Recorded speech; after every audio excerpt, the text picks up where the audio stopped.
हम बात करते हैं पहले नंबर का। लिखा है पहले नंबर ये लिखा है कि राउल्ट का नियम किसे कहते हैं, परिभाषित कीजिए। जैसे कि दोस्तों ये भी इंपॉर्टेंट है, मैंने पहले बता दिया यार। तो क्या लिखा है, किसी निश्चित ताप पर द्रव विलयन में उपस्थित किसी घटक का आंशिक वाष्प दाब उस घटक के मोल प्रभाज के समानुपाती होता है, उन्हें यहाँ लेना है, उन्हें हम राउल्ट का नियम कहते हैं। उन्हें हम क्या राउल्ट का नियम कहते हैं। आपको एक बार फिर से देख लेना है, किसी निश्चित ताप पर द्रव विलयन में उपस्थित किसी घटक का आंशिक वाष्प दाब उस घटक के मोल प्रभाज के समानुपाती होता है, इन्हें हम क्या कहते हैं, राउल्ट का नियम कहते हैं। अब P बराबर P नॉट, इसे बोलते हैं not A x A plus P not B x B। आपको ऐसा कर देना है। इतना करने के बाद आपको पूरा नंबर नहीं मिलेगा। नंबर कब मिलेगा, जब आप ये लिखते हो कि राउल्ट के नियम की सीमाएं, जब सीमाएं लिखते हो तो आपको पूरा नंबर मिलेगा। पहला नंबर क्या है कि यह नियम केवल अतितनु विलयनों पर कार्य करता है। क्या लिखना है, यह नियम केवल अतितनु विलयनों पर कार्य करता है। दूसरा नंबर क्या है कि एनटीपी पर दोनों घटक आवर्तशील होता है। मैंने तो कि एनटीपी पर ये क्या लिखा है, ये एनटीपी है, दिख नहीं रहा, समझ लो, ये एन है, टी है, पी, मतलब एनटीपी। एनटीपी पर दोनों घटक आवर्तशील होना चाहिए। तो एनटीपी का मतलब फुल फॉर्म क्या होता है, तो नेचुरल टेम्परेचर प्रेशर, इंग्लिश हो गया। हिंदी में क्या बोलते हैं, सामान्य ताप दाब। तो फिर समझ लीजिए भैया, नेचुरल, ठीक, नेचुरल टेम्परेचर प्रेशर, हिंदी में क्या बोलते हैं, सामान्य ताप दाब। लिख लीजिए एक बार, वीडियो को पछाड़ करके अच्छे से देख लीजिए। तो रही बात क्या है, इसको आपको 2, 3, 4 बार पढ़ना है, गारंटी है आपको याद हो जाएगा। शॉर्टकट तरीके के साथ आपको बताया गया है, बहुत ही इंपॉर्टेंट है राउल्ट के नियम। जिस प्रकार से फिजिक्स के अंतर्गत मैंने कहा, जिस प्रकार से फिजिक्स में ना गॉस का नियम और तुम्हारा क्या बोलते हैं किरचॉफ के नियम ना, ये इंपॉर्टेंट है, उसी प्रकार से राउल्ट का नियम, कोलराउस के नियम बहुत ही इंपॉर्टेंट है यार मेरे भाई। इसीलिए तैयार जरूर कर लेना, अभी तो टाइम है, अच्छे से तैयार हो जाएगा। इसीलिए आपको करना क्या है, स्क्रीन शॉट ले लेना है। अगर आप नए हो तो कमेंट कुछ ना कुछ जरूर कर देना, चाहे आप जो कमेंट कर दो, नाइस, गुड, अच्छा या खराब, गलत, कुछ भी करो, लेकिन करो कमेंट। तो करना क्या है, स्क्रीन शॉट। तो आपने स्क्रीनशॉट ले लिया होगा। अब हम बात करते हैं दूसरा नंबर।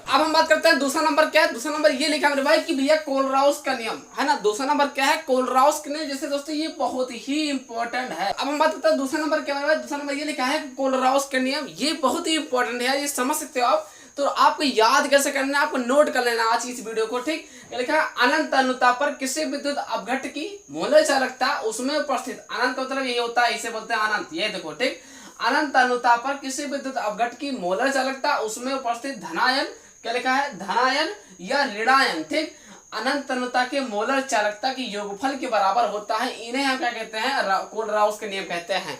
जी हाँ दोस्तों, बहुत ही इंपॉर्टेंट यार, पॉपुलर क्वेश्चन है, मान चलिए। अब हम क्या बताएं यार, इस तो आएगा, तुम तो भी नए नए आए हो, जो बच्चे पढ़ करके पास हुए उनसे पूछो तो जरा यार कोलराउस का नियम। मैंने क्या बताया, एग्जाम बोर्ड वहां नहीं आया तो भैया स्कूल में आएगा, जो 2-3 बार पेपर होता है वहां नहीं आया तो टेस्ट मतलब बिल्कुल है, पक्का है।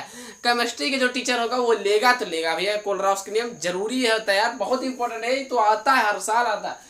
अब इतना करने के बाद अब आप फुर्सत में ना रहो, अब इसका सूत्र है ये, तो क्या बोलते हैं, अनंत है ना, अनंत का निशान लगा है, m बराबर, ये आपको कर देना ऐसे, जैसे आपको दिख रहा है ना, ऐसे है ना।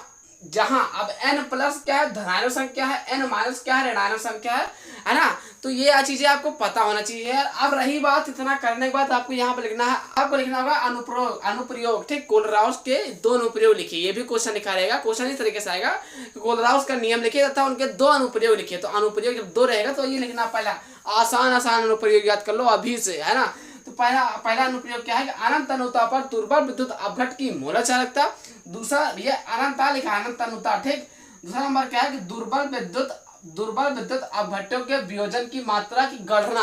भाई दोनों अनुप्रयोग बहुत इंपॉर्टेंट है, 2 ही अनुप्रयोग पूछा जाता है हर साल, तो ये जरूरी है यार, कोलराउस नियम जरूर तैयार कर लेना है। n प्लस क्या है, धनात्मक संख्या, n माइनस क्या है, ऋणात्मक संख्या है। मेरे भाई करना क्या है, अच्छे से तैयार जरूर कर लेना है। ज्यादा यार बड़ा होता तो है ना, आउट शॉर्टकट तरीके और ट्रिक के साथ समझाए, लेकिन ज्यादा आसान ही है। देखिए आइए मेरे साथ पढ़िए, क्या लिखा है, अनंत अनुता पर किसी विद्युत अपघट की मोलर चालकता, बोलो, अनंत अनुता पर किसी विद्युत अपघट की मोलर चालकता उसमें उपस्थित धनायन या ऋणायन अनंत अनुता के मोलर चालकता की योगफल के बराबर होता है, इन्हें हम कोलराउस के नियम कहते हैं। इतना सारा कर देना है, पक्का है 5 नंबर आपके हाथ में तुरंत मिल जाएगा। हम क्यों कह रहे हैं कि अभी से तैयार, क्योंकि आपके लिए आसान हो जाएगा यार मेरे भाई, मेरे प्रिय छात्रों, आपके लिए आसान हो जाएगा अगर आप अभी से तैयार करते रहोगे तो ज़्यादा अच्छा हो जाएगा। मतलब जुलाई भर के अंदर तो ये सब चीज़ें तैयार हो जानी चाहिए, ठीक, ये इंपॉर्टेंट चीज़ें। तो मेरा कहना समझ ही गए होंगे। अब रही बात क्या, इसका स्क्रीनशॉट ले लो तभी तो आप लिखोगे ना, तो स्क्रीनशॉट दोस्तों आपने स्क्रीनशॉट ले लिया होगा। अब हम बात करते हैं तीसरा नंबर। अब हम बात करते हैं पहले नंबर क्या है भाई, पहले नंबर ये लिखा है हेनरी के नियम। जी हाँ दोस्तों, ये टॉप 10 के गिना जाता है। मैंने महत्वपूर्ण परिभाषा और बताया, हमने बता दिया है, आप लोग को पता होगा। तो वो कहाँ मिलेगा पुराना वाला, तो उसका लिंक डिस्क्रिप्शन बॉक्स में है, एक बार देख लेना मेरे भाई, वो वही तो ज्यादा जरूरी है।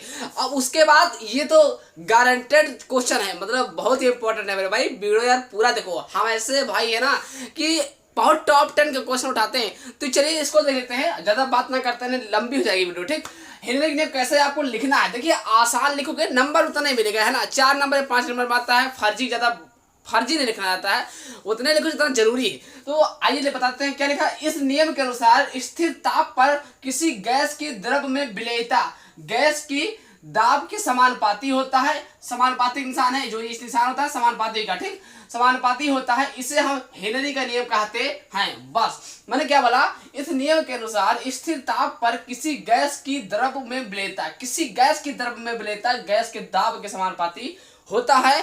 फिर ब्लैक पेन से लिखना है, इसे हम हेनरी का नियम कहते हैं। अब इससे आपका ये क्या है, तो एम समानुपाती पी भैया, जब इस निशान हटे ना, यहाँ बराबर लगे तो क्या जोड़ दीजिए, के आ जाए, के ओ पी हो जाए। तो एम बराबर क्या हो जाएगा, एम बराबर के ओ पी। अब रही बात कि सर एम क्या है, तो एम मेरे भाई ये है घुली हुई गैस की मात्रा। अब रही बात भैया के क्या है, तो के है समानुपाती स्थिरांक, है ना। अब पी क्या है मेरे भाई, तो पी आपका साम्य पर गैस का दाब। मेरे भाई समझ गए, आसान से आसान, ज्यादा और कहीं देखोगे तो मेरे भाई इससे आसान कोई बताएगा ना पूरे यूट्यूब पे, है ना। तो अब आपको करना क्या है, ऐसे ही आपको करना क्या है, इसको स्क्रीनशॉट ले लेना है ताकि हम बताएं दूसरा नंबर। तो स्क्रीनशॉट दोस्तों आपने स्क्रीनशॉट ले लिया होगा मेरे भाई, कुछ ना कुछ कमेंट जरूर कर दे करो यार, है ना। पहले नंबर क्या है, पहले नंबर ये लिखा है कि मानक इलेक्ट्रोड विभव किसे कहते हैं, इसका सूत्र लिखिए तथा इसको किससे लिखते हैं, ऐसा क्वेश्चन रहेगा। आंसर आपको ये लिखना है कि जब किसी धातु की छड़ 25 डिग्री सेल्सियस पर धातु के लवण के विलयन में डुबोया जाता है, तो धातु और विलयन के बीच बोलो चाहे मध्य, तो धातु और विलयन के मध्य या बीच जो विभवांतर उत्पन्न होता है उसे हम मानक इलेक्ट्रोड विभव कहते हैं। अब रही बात कि इसे ई नॉट से प्रदर्शित करते हैं, प्रदर्शित मतलब लिखना, इसे हम ई नॉट से लिखते हैं। अब बात की जाए दोस्तों सूत्र की, तो इसका सूत्र क्या हो जाएगा, ई बराबर आ जाएगा, ई बराबर ई नॉट माइनस 2.303 RT बटे एन लोग 1 बटे एफ घात एन प्लस ब्रैकेट क्लोज। ये आपका रहा सूत्र, ऐसे आप लिखते हो तो यहाँ से 5 नंबर आपका पक्का हो जाएगा। इसे मानक इलेक्ट्रोड विभव कहते हैं। इसका दूसरा नाम भी क्या होता है कि नैनर समीकरण, तो भटकना नहीं, दोनों एक ही बात है, यही आंसर होगा। तो ऐसे ही आप लिखते हो तो यहाँ से आप 5 नंबर अर्न कर सकते हो। तो मेरे भाई मेरा कहना समझ गए, चाहे नैनर समीकरण बोलो चाहे मानक इलेक्ट्रोड विभव बोलो, बात एक ही है। तो करना क्या है, स्क्रीनशॉट और ऐसे इंपॉर्टेंट वीडियो पाने के लिए चैनल को अगर सब्सक्राइब कर लेते हो ना, तो ये आपके लिए बहुत बेहतर और अच्छा होगा।